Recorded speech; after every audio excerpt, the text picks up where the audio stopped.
السلام عليكم ورحمة الله وبركاته. إن الحمد لله نحمده ونستعينه ونستغفره ونعوذ بالله من شرور أنفسنا ومن سيئات أعمالنا. من يهده الله فلا مضل له ومن يضلل فلا هادي له. أشهد أن لا إله إلا الله وأشهد أن محمدا عبده ورسوله أرسله بالهدى ودين الحق ليظهره على الدين كله ولو كره المشركون. اللهم صل على محمد وعلى آل محمد كما صليت على إبراهيم وعلى آل إبراهيم إنك حميد مجيد. أما بعد فإن خير الحديث كتاب الله وخير الهدي هدي محمد صلى الله عليه وسلم وشر الأمور محدثاتها وكل محدثة بدعة وكل بدعة ضلالة وكل ضلالة في النار. أعوذ بالله من الشيطان الرجيم. يا أيها الناس اعبدوا ربكم الذي خلقكم والذين من قبلكم لعلكم تتقون.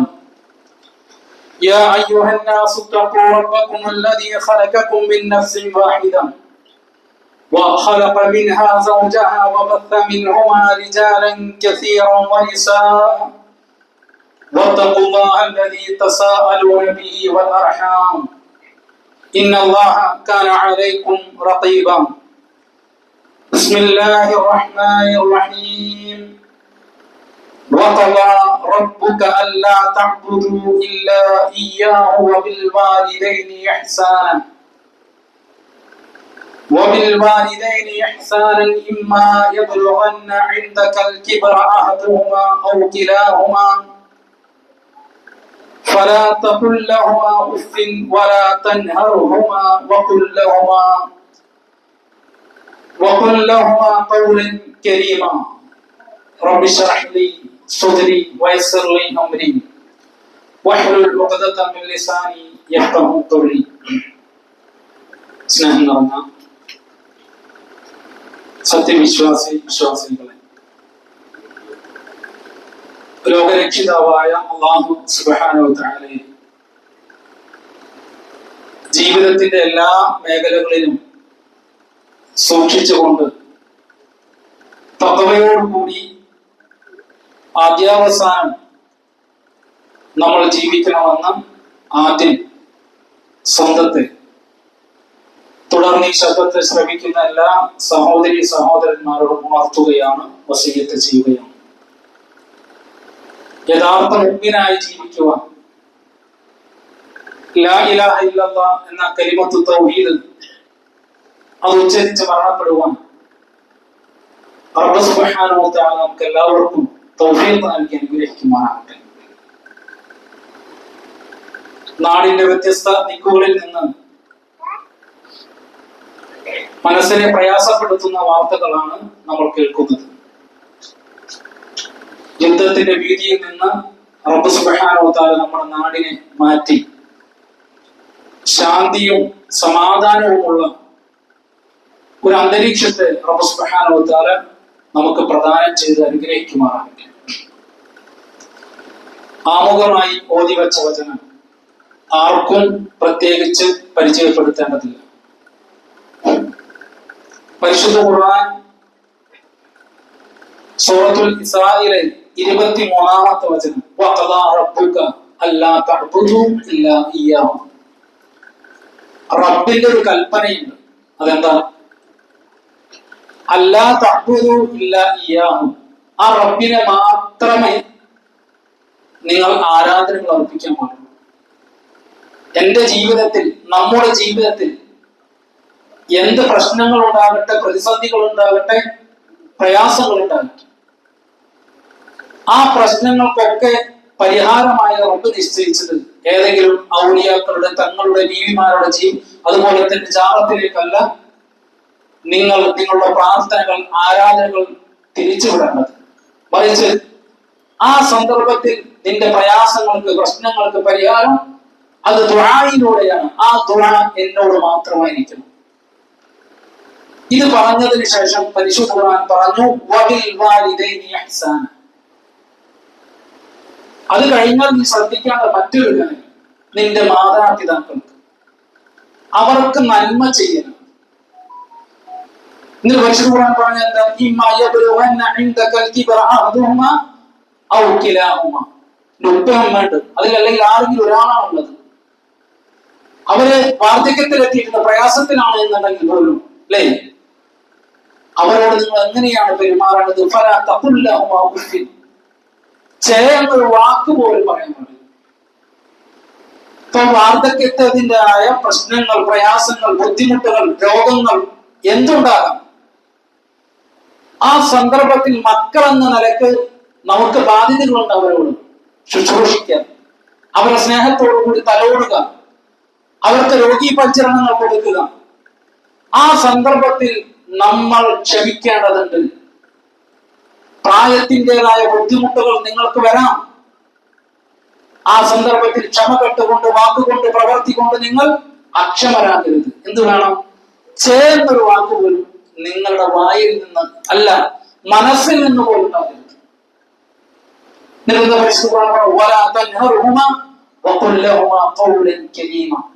അവരോട് കയർത്ത് സംസാരിക്കാൻ പാടില്ല. ഏറ്റവും മാന്യമായി കൊണ്ടുവേണം നിങ്ങളുടെ ഉപ്പയോട്, ഉമ്മയോട്, രക്ഷിതാക്കളോട് നിങ്ങൾ പെരുമാറണമെന്ന് നമ്മളൊക്കെ പഠിച്ചിട്ടുണ്ട്. അതുകൊണ്ട് തന്നെയാണ് പ്രവാചകൻ സല്ലല്ലാഹു അലൈഹി വസല്ലം ഒരു സദസ്സിലിരിക്കുമ്പോൾ ഒരു സഹാബി ചോദിക്കുകയാണ്, സഅൽതു റസൂലുള്ളാഹി സ്വല്ലല്ലാഹു അലൈഹി വസല്ലം അയ്യുൽ അമലി അഹബ്ബു ഇലല്ലാഹ്. അല്ലാഹുവിന്റെ റസൂലേ, അല്ലാഹുക്ക് ഏറ്റവും ഇഷ്ടമുള്ള ഒരു പ്രവർത്തനം എന്താണ് പഠിപ്പിച്ചത്? ഇത് കേട്ട പ്രവാചകൻ ഉടനെ പറഞ്ഞു അസ്സലാത്തു അലാ വഖ്തിഹാ. നീ നമസ്കരിക്കണം എന്നല്ല പറഞ്ഞത്, നമസ്കാരം അതിന്റെ സമയത്ത് കൃത്യതയോടുകൂടി നിർവഹിക്കലാണ് റബ്ബിന് ഏറ്റവും ഇഷ്ടമുള്ള മഹബ്ബത്തുൽ അമലായി പ്രവാചകൻ സല്ലല്ലാഹു അലൈഹി വസല്ലം പഠിപ്പിച്ചു. രണ്ടാമത്തെ ചോദ്യം ആ സ്വഹാബി സുമ്മ അയ്യു യാ റസൂലല്ലാഹ്. അല്ലാഹുവിന്റെ റസൂലേ, അത് കഴിഞ്ഞാൽ അടുത്ത പ്രവർത്തനം, റബ്ബിന് ഇഷ്ടപ്പെട്ട അടുത്ത പ്രവർത്തനം ഏതാണ്? രണ്ടാമതായി കൊണ്ട് പ്രവാചകൻ സല്ലല്ലാഹു അലൈഹി വസല്ലം പറഞ്ഞു സുമ്മ ബിറുൽ വാലിദൈൻ. നീ നിന്റെ മാതാപിതാക്കൾക്ക് നന്മ ചെയ്യണം. വീണ്ടും സഹാബി ചോദിച്ചു സുമ്മ അയ്യു യാ റസൂലല്ലാഹ്. അല്ലാഹുവിന്റെ റസൂലേ, അത് കഴിഞ്ഞാൽ അത്? വീണ്ടും പ്രവാചകൻ പറഞ്ഞു അൽ ജിഹാദു ഫീ സബീലില്ലാഹ്.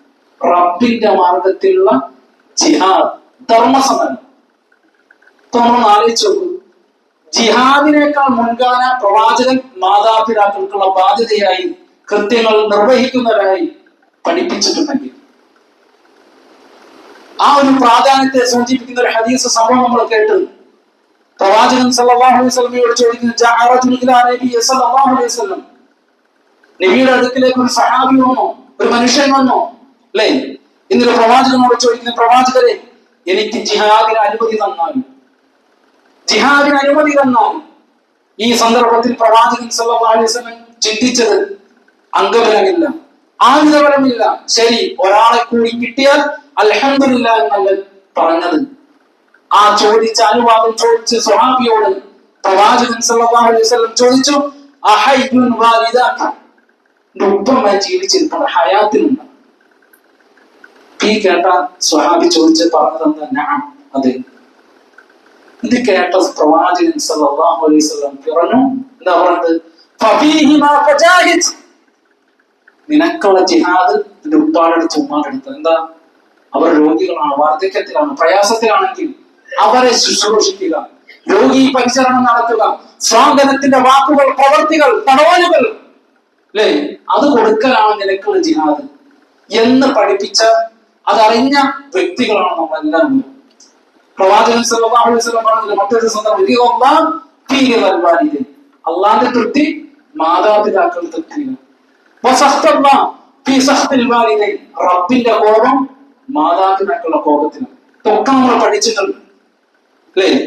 വെള്ളിയാഴ്ചകളിൽ ഖുതുബകളിൽ നമ്മൾ കേൾക്കാറുണ്ട്, ഖുർആൻ ക്ലാസുകളിൽ കേൾക്കാറുണ്ട്, വിജ്ഞാന വേദികളിൽ കേൾക്കാറുണ്ട്. ഒന്നും വേണ്ട, ചെറിയ മദ്രസ തലത്തിൽ അല്ലേ, 1ാം ക്ലാസ്സിൽ നമ്മൾ പഠിച്ചിട്ടുണ്ട് ഉപ്പയെ ഉമ്മയെ പൊന്നുപോലെ നോക്കണം എന്നുള്ളത്.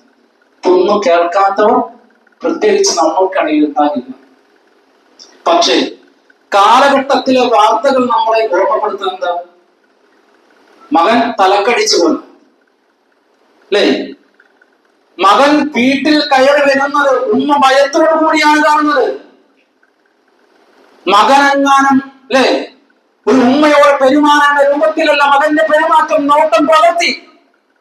അന്യ പെണ്ണിനോട് പെരുമാറുന്നത് പോലെ, സ്പർശിക്കുന്നത് പോലെയുള്ള നോട്ടങ്ങൾ. മകന്റെ വരവ് പേടിയോട് അല്ലെ പേടിയോടെ കാണുന്ന റൂമ് കുറ്റിയിട്ടുകൊണ്ട് ഭയപ്പാടോടുകൂടി നീങ്ങുന്ന കാലഘട്ടത്തിലാണ് ഇന്ന് പല രക്ഷിതാക്കളും ജീവിക്കുന്നത്, വാർത്തകൾ കേൾക്കുന്നത്. ഇതൊക്കെ നമുക്ക് ഉത്ബോധനം കിട്ടാത്തതിന് കുഴപ്പം. ഈ ജീർണതകൾ വർദ്ധിച്ചു വരാനുള്ള കാരണം എന്താണ്? അവിടെയാണ് നമ്മൾ കാര്യങ്ങൾ മനസ്സിലാക്കേണ്ടത്. പ്രിയ സഹോദരന്മാരെ, അത്തരത്തിൽ ആ കാര്യങ്ങളിലേക്ക് നമ്മൾ തിരിച്ചാൽ നമുക്ക് മനസ്സിലാകുന്ന തിരുത്തേണ്ട ചില മേഖലകൾ. ഒന്നെന്താ? നമ്മുടെ വിശ്വാസം, നിലപാട് കൃത്യമായി റെഡിയാക്കേണ്ടത്. അത് എവിടെ നിന്ന് വേണം? വൈവാഹിക ജീവിതത്തിൽ ഏർപ്പെടുമ്പോൾ തന്നെ കൃത്യമായി നിലപാടുകൾ നമ്മൾ സ്വീകരിക്കേണ്ടതുണ്ട്. മക്കൾക്ക് വേണ്ടി വിവാഹം ആലോചിക്കുമ്പോൾ രക്ഷിതാക്കൾ തന്റെ നിലപാട്, വിശ്വാസം, ആദർശം കൃത്യതപ്പെടുത്തേണ്ടതുണ്ട്, അല്ലേ? അതാണ് പ്രവാചകൻ ഉമർ ഇബ്നു ഖത്താബ് റളിയല്ലാഹു അൻഹു അടുക്കലേക്ക് ഒരു പരാതി വരുന്നുണ്ട്, ഉപ്പയുടെ പരാതി. എന്താ? മകൻ ശരിയല്ല. മകന്റെ പ്രവർത്തനങ്ങൾ, സമീപനങ്ങൾ, വാക്കുകൾ, പ്രവർത്തികൾ ഒരു പിതാവെന്ന നിലയ്ക്ക് ഉൾക്കൊള്ളാൻ പറ്റുന്നില്ല, പിടിച്ചാൽ കിട്ടുന്നില്ല. ഉപദേശിക്കണം അമീറുൽ മുഅ്മിനീൻ. ശരി, മകനെ വിളിപ്പിച്ചു, മകനോട് കാര്യങ്ങൾ ഒപ്പ പറഞ്ഞു, പരാതികൾ പറഞ്ഞു. നിനക്ക് അവരോട് ബാധ്യതകളില്ല എന്ന് ചോദിക്കുന്ന സന്ദർഭത്തിൽ അമീറുൽ മുഅ്മിനീനോട് ആവൂ മകൻ ചോദിക്കുന്ന ചില ചോദ്യങ്ങളുണ്ട്. എന്താ ചോദിക്കുന്നത്? ഒരു ഉപ്പ എന്ന നിലയ്ക്ക്, ഉമ്മ എന്ന നിലയ്ക്ക് മക്കളോട് ചില ബാധ്യതകളില്ലേ? ഈ ചോദ്യം എന്നും നമ്മുടെ മനസ്സുകളിലായിരിക്കുന്ന ചോദ്യം. നമ്മുടെ മക്കളോട്, നമ്മുടെ മകളോട്, മകനോട് രക്ഷിതാവെന്ന നിലക്ക് നമുക്ക് ചില ബാധ്യതകളുണ്ട്. എന്നിട്ട് ആ മകൻ പറയുന്ന പരാതി എന്താ? ഒരു ഉമ്മാനെ തെരഞ്ഞെടുക്കുമ്പോൾ, വൈവാഹിക ജീവിതത്തിൽ ഏർപ്പെടുമ്പോൾ അവിടെ പരിഗണിക്കേണ്ട ഒന്നുണ്ട്, അല്ലേ? ദീൻ എന്നൊരു മഹത്തരമായ ആദർശം. എന്റെ ഉമ്മ ഒരു മജൂസിയാണ്, അഗ്നി ആരാധനയാണ്, അല്ലേ? അത്തരത്തിലുള്ള സ്ത്രീയാണ് എന്റെ ഉമ്മയെ, അല്ലേ, അതല്ലെങ്കിൽ ഉപ്പ തെരഞ്ഞെടുക്കുമെങ്കിൽ ആദർശത്തിൽ തന്നെ വ്യക്തതയില്ലാത്ത, കലർപ്പില്ലാത്ത, ഒരു ആദർശമില്ലാത്ത, അല്ലേ, അങ്ങനത്തെ ഒരു സ്ത്രീ അവരെ തെരഞ്ഞെടുത്തത്, അല്ലെ? ഇന്നത്തെ സമൂഹത്തിൽ വിവാഹങ്ങൾ ആലോചിച്ചത് പ്രവാചകൻ സല്ലല്ലാഹു അലൈഹി വസല്ലം പറഞ്ഞു, പല കാര്യങ്ങൾ മുന്നിൽ വെച്ചുകൊണ്ട്, സമ്പത്ത്, തറവാടിത്തം, ഭംഗി, ഇതൊക്കെ മുന്നിൽ വെച്ചുകൊണ്ട് വിവാഹം ആലോചിക്കുന്നവരുണ്ട്. അതൊക്കെ നിങ്ങൾ പരിഗണിക്കണം. പക്ഷേ സമ്പത്തിനേക്കാൾ, സൗന്ദര്യത്തെക്കാൾ, തറവാടിത്തത്തെക്കാൾ നിങ്ങൾ പരിഗണിക്കേണ്ടത് ദീനാണ്, മതബോധമാണ്. അതാണ് അമീറുൽ മുഅ്മിനീൻ ഉമർ ഇബ്നു ഖത്താബ് റളിയല്ലാഹു അൻഹു തന്റെ മകന് വേണ്ടി ഒരു വധുവിനെ തെരഞ്ഞെടുക്കുമ്പോൾ പരിഗണിച്ചത്. എന്താ? അവരുടെ സമ്പത്തല്ല, അവരുടെ സമ്പാദ്യമല്ല, അവരുടെ ഭംഗിയല്ല, തറവാടിത്തമല്ല, മറിച്ച് ചെറ്റക്കുടിയിലായിട്ട് പോലും, അല്ലെ, ആ ഒരു പാലിൽ വെള്ളം ചേർക്കണമെന്ന് ഉമ്മ പറഞ്ഞപ്പോൾ, അമീറുൽ മുഅ്മിനീൻ അറിയണ്ട എന്ന് പറഞ്ഞപ്പോൾ ഉമ്മയെ തിരുത്തുന്നു, അല്ലെ? റബ്ബറിയുമല്ലോ എന്ന് ഉമ്മയോട് പറഞ്ഞിട്ടുണ്ടെങ്കിൽ ആ തഖ്വയെ പരിഗണിച്ചുകൊണ്ടാണ് തന്റെ മകനെ വധുവായി തെരഞ്ഞെടുത്തതെങ്കിൽ, പ്രിയ സഹോദരന്മാരെ, എന്ന് പറയാവുന്ന രൂപത്തിൽ നമ്മുടെ മക്കൾക്ക്, നമുക്ക് വൈവാഹിക ജീവിതത്തിൽ ഉമ്മയെ തെരഞ്ഞെടുക്കാൻ, വധുവിനെ തെരഞ്ഞെടുക്കാൻ സാധിക്കുന്നുണ്ടോ എന്ന ഒന്നാമത്തെ ചോദ്യം നമ്മൾ സ്വയം ചോദിക്കേണ്ടതുണ്ട്. അപ്പൊ അവിടെ നമ്മൾ തിരുത്തണം. വൈവാഹിക ജീവിതത്തിൽ ഏർപ്പെടുമ്പോൾ ആ രംഗത്ത് നമ്മൾ സൂക്ഷിക്കേണ്ട സൂക്ഷ്മത, തഖ്വ നമ്മൾ പാലിച്ചിട്ടുണ്ടോ എന്ന് നമ്മൾ കൃത്യമായി കൊണ്ട് മനസ്സിലാക്കേണ്ടതുണ്ട്. അതുകൊണ്ട് തന്നെ വിശുദ്ധ ആ മാതാപിതാക്കളോട് മാന്യമായി കൊണ്ടായിരിക്കണം പെരുമാറേണ്ടത്. ഈ ഡോക്ടർ ആയിക്കോട്ടെ, എഞ്ചിനീയർ ആയിക്കോട്ടെ, സമൂഹത്തിലെ ഏറ്റവും ഉന്നതമായ വ്യക്തി ആയിക്കോട്ടെ, എന്തൊക്കെയാണെങ്കിലും നിന്റെ ഉപ്പാക്കും ഉമ്മാക്കും നീ നിന്റെ മകനാണ്. ഏറ്റവും മാന്യമായി കൊണ്ട് വേണം നീ അവരോട് പെരുമാറണമെന്ന് പരിശുദ്ധ ഖുർആൻ പറഞ്ഞു, അല്ലെ? അവർക്ക് കാരുണ്യത്തിന്റെ ചിറകുകൾ നിങ്ങൾ പൊതിഞ്ഞു കൊടുക്കണം. അല്ലെ? ഇന്നത്തെ ട്രെൻഡ് എന്താ? ഒരു ഫാദേഴ്സ് ഡേ വന്നു, ഒരു മദേഴ്സ് ഡേ വന്നു, അന്നെന്താ സ്റ്റാറ്റസ് ഇട്ട് കഴിഞ്ഞു അവരോടൊപ്പം നിൽക്കുന്ന ഭക്ഷണം കഴിക്കുന്ന ഒരു ഫോട്ടോയിൽ ഒരുക്കി ഇതാണ് എന്റെ ഭാവി എന്ന സമൂഹത്തിൽ മറ്റുള്ളവരെ ബോധിപ്പിച്ച്, അല്ലെ, ഇതാണ് സ്റ്റാറ്റസ്, ഇതാണ് ജീവിതമെന്ന് രൂപത്തിലേക്ക് മറ്റു ദിവസങ്ങളിൽ മറ്റു സന്ദർഭങ്ങളിൽ മാതാപിതാക്കളോട് യാതൊരു ബാധ്യതയില്ലാത്തവരും അവരുടെ പ്രശ്നങ്ങൾ അറിയാൻ, മനസ്സിന്റെ പ്രയാസങ്ങൾ അറിയാൻ ശ്രമിക്കാത്ത മക്കളാണ് ഇന്ന് സമൂഹത്തിൽ വരുന്നതെങ്കിൽ സഹോദരന്മാരെ, അതിനുള്ള കാരണക്കാർ നമ്മളാണോ എന്ന് നമ്മളൊന്ന് സ്വയം ചിന്തിക്കാം. അതുകൊണ്ട് വൈവാഹിക ജീവിതത്തിൽ, കുടുംബ ജീവിതത്തിൽ തെരഞ്ഞെടുക്കുമ്പോൾ ദീനുള്ളൊരു സ്ത്രീയെയാണോ ഭാര്യയെയാണോ വധുവിനെയാണ് തെരഞ്ഞെടുക്കുന്നത് എന്ന് നമ്മൾ എല്ലാവരും ഉറപ്പുവരുത്തേണ്ടതുണ്ട്. രണ്ടാമതായിക്കൊണ്ട് ശ്രദ്ധിക്കേണ്ട ഒരു കാര്യമാണ് ഇന്നത്തെ ട്രെൻഡ് എന്നുള്ളത്. സോഷ്യൽ മീഡിയ അതിപ്രസംഗം. പലപ്പോഴും സിനിമാ താരങ്ങൾ, റീൽസുകൾ, അല്ലെ, ഇതൊക്കെയാണ് ഇന്നത്തെ തലമുറയെ സ്വാധീനിക്കുന്നത്. ഇപ്പൊ ഒരുപാട് മക്കളുണ്ട്, വെക്കേഷനാണ്, അല്ലെ, സ്കൂളൊന്നും ഇപ്പൊ നമ്മുടെ മക്കള് ഇന്ന് ദീനീ രംഗത്ത് ഇറങ്ങി നിൽക്കുന്ന ചില പ്രഭാഷകന്മാരെ, പണ്ഡിതന്മാരെ അന്നറിയ മക്കളെ, അല്ലെ, വിദേശത്തും സ്വദേശത്തുമായി ഒരുപാട് ആളുകൾക്ക് ദീനി വിജ്ഞാനം നൽകിയ, തൗഹീദിന്റെ സന്ദേശം നൽകിയ ഹുസൈൻ സലഫി ഉദാഹരണം പറയുന്നു, ഹാരിസ് മുൻസരി, ഇവരൊക്കെ അറിയുമെന്ന് ചോദിച്ചാൽ ചില ആളുകൾക്കെങ്കിലും അറിയാം, അല്ലെങ്കിൽ കേട്ടിട്ടുണ്ട്. എന്നാൽ ഡബ്സിയെ അറിയാന്ന് ചോദിച്ചാലോ ഏത് LKG കുട്ടിക്ക് അറിയാം. വേടന അറിയാന്ന് ചോദിച്ചാലോ ഏത് കുട്ടികൾക്ക് അറിയാം, അല്ലേ? തൊപ്പി അറിയാന്ന് ചോദിച്ചാലോ അതറിയാം. അറിയാത്ത ആർക്കാ? നമുക്കുള്ളൂ. തൊപ്പി അറിഞ്ഞത്, വേടന അറിഞ്ഞത്, ഡബ്സി അറിഞ്ഞത് നമ്മൾ അപ്പോഴാണ് വിവാദങ്ങൾ ഉണ്ടായപ്പോഴാണ്. അതിനു മുമ്പ് നമ്മുടെ മക്കൾ അവരെ ഫോളോ ചെയ്തു. അവരുടെ സംസ്കാരങ്ങൾ, നോട്ടങ്ങൾ, അവരുടെ പ്രവൃത്തികൾ എല്ലാം ഒപ്പിയെടുത്തവർ. ഇപ്പൊ കഴിഞ്ഞ ദിവസം, അല്ലെ, വേടൻ എന്ന ഒരു ചെറുപ്പക്കാരനെ പിടിച്ചു. ആ ഒരു ചെറുപ്പക്കാരനെ ട്രെൻഡ് ആയിക്കൊണ്ടാണ് ഇന്ന് കേരളത്തിലെ മക്കൾ എന്താണ് ലോകം എന്ന് കരുതണം. ഈ ന്യൂസ് കേട്ടപ്പോൾ അദ്ദേഹത്തെ കുറിച്ചൊന്ന് ഞാൻ അറിയാനായിട്ട് ജസ്റ്റ് യൂട്യൂബ് ഒക്കെ ഒന്ന് സെർച്ച് ചെയ്തു. അപ്പൊ വാർത്തകൾ ശ്രദ്ധിച്ചെന്താണ്, കസാരട്ടിരുന്ന 2000-3000 ആളുകൾക്കാണ് അവിടെ ഇരിക്കാൻ പറ്റുള്ളൂ.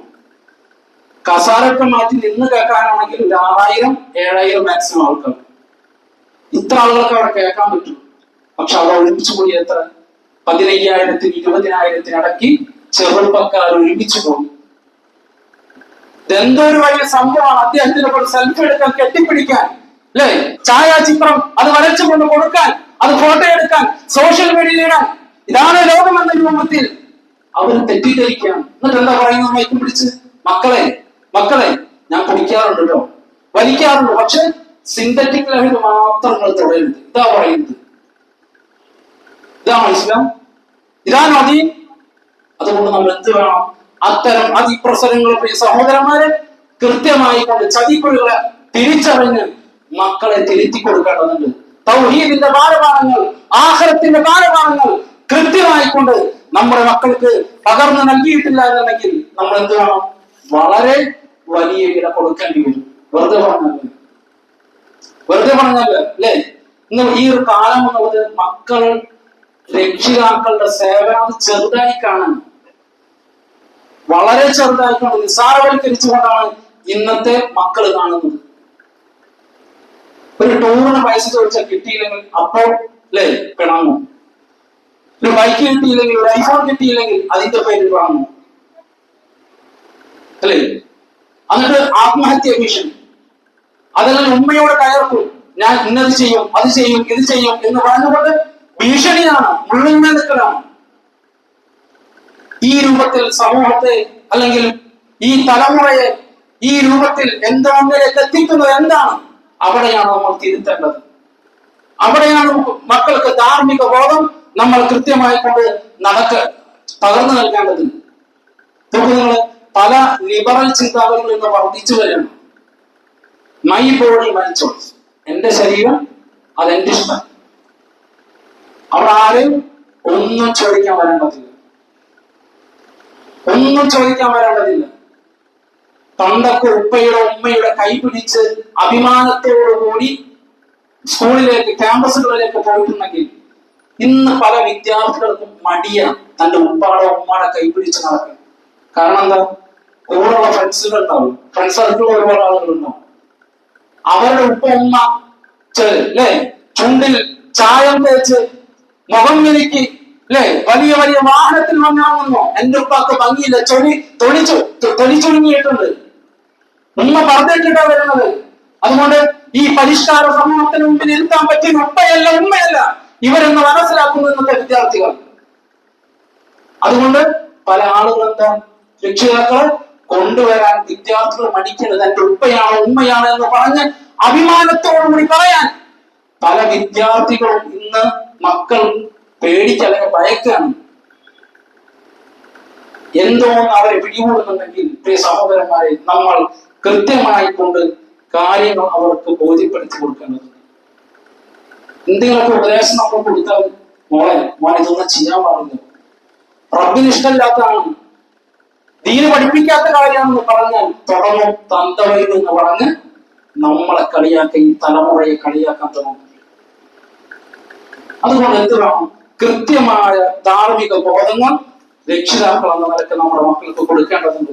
അതുകൊണ്ട് നമ്മൾ കൃത്യമായ അത്തരം സദസ്സുകൾ, പ്രോഗ്രാമുകൾ, ദീനി സദസ്സുകൾ, CRE ക്ലാസുകൾ, ഖുർആൻ ക്ലാസുകൾ, വെള്ളിയാഴ്ച ക്ലാസുകൾ, അല്ലെ ഖുതുബ, ഇതൊക്കെ മക്കൾക്ക് കിട്ടുന്നുണ്ടോ എന്ന് ഉറപ്പുവരുത്തണം.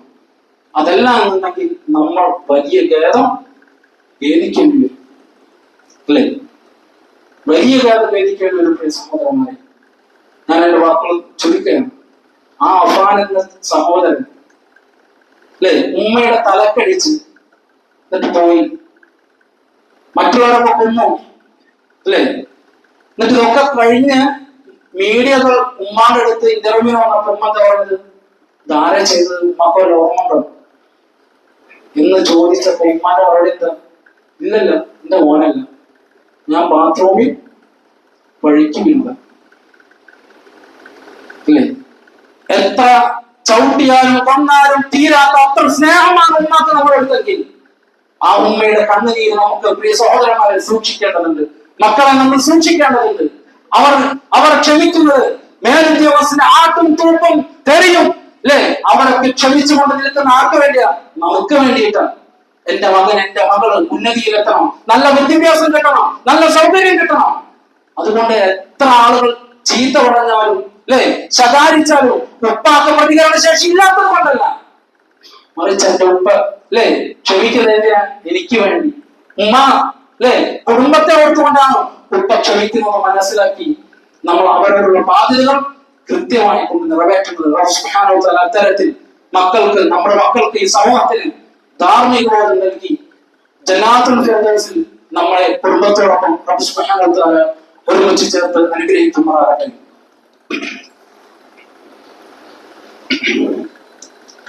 ബിസ്മില്ലാഹിർ റഹ്മാനിർ റഹീം.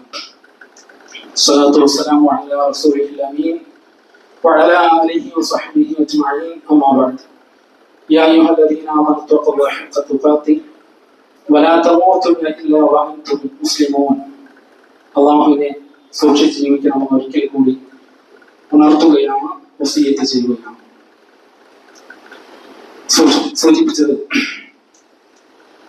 ഇന്ന് ഏറെ ആശങ്കപ്പെടുന്ന ഈ സമൂഹത്തിന്റെ പോക്ക്